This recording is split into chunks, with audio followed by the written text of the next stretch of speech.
People have been eating chocolate as early as 1750 BC. In fact, ancient humans were so fond of chocolate that they were using it as medicine and even in religious rituals.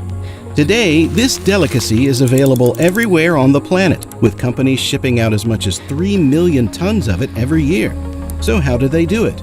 Our journey starts all the way in Africa, previously home to the Mayans, who were the first people to discover the secrets of the cacao tree. But it had less to do with their detective abilities than their geographical location.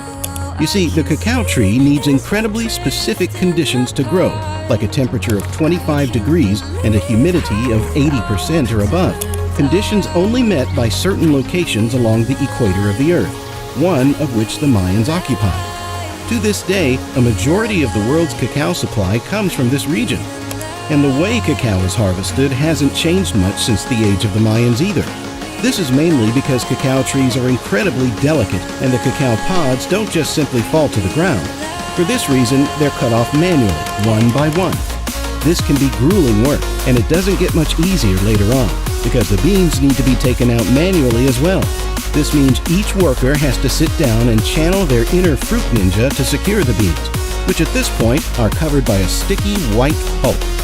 The beans and the pulp are placed in special fermentation boxes covered by banana leaves, where they're kept for 3 to 9 days.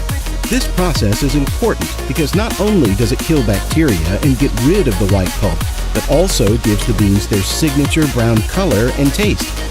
This is mainly done to remove moisture and to inhibit the growth of fungi, bacteria, or mold, but it has the added benefit of developing the flavor of the beans. Once this is done, the beans are ready for their journey to factories across the world. Once they're approved by the QA team, the beans are off to a specialized processing plant where they're roasted, first on screens and then in revolving cylinders through which heated air is blown. Over a period of 30 minutes to 2 hours, the moisture in the beans is reduced from about 7% to about 1%. The roasting process also triggers a browning reaction, in which more than 300 different chemicals present in the cacao beans interact. The nibs are then ground into a deep, dark brown paste, and this is where things begin to really kick into gear. The process changes the composition of the chocolate so that it comes out of the grinder looking like a really thick syrup. This syrup actually smells a lot like alcohol, and so is called chocolate liquor. If the purpose is to make cocoa powder, the liquor may be treated with an alkaline solution. What this does is darkens the color of the cocoa, rendering its flavor milder while also reducing the tendency of the nibs to form clumps. The alkaline chocolate liquor is now defatted as large amounts of fat or chocolate butter are removed from it. The resulting solid material, commonly called press cake, is then broken, chopped, or crushed before being sifted to produce cocoa powder.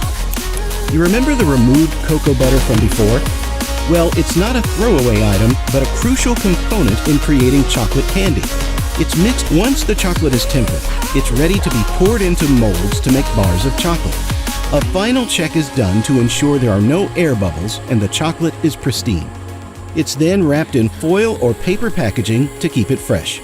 These chocolate bars may look small, but the industry makes up to $50 billion a year. If you make that many chocolate bars, you probably need a lot of aluminum foil to wrap them. Click here to see the amazing way aluminum foil is made.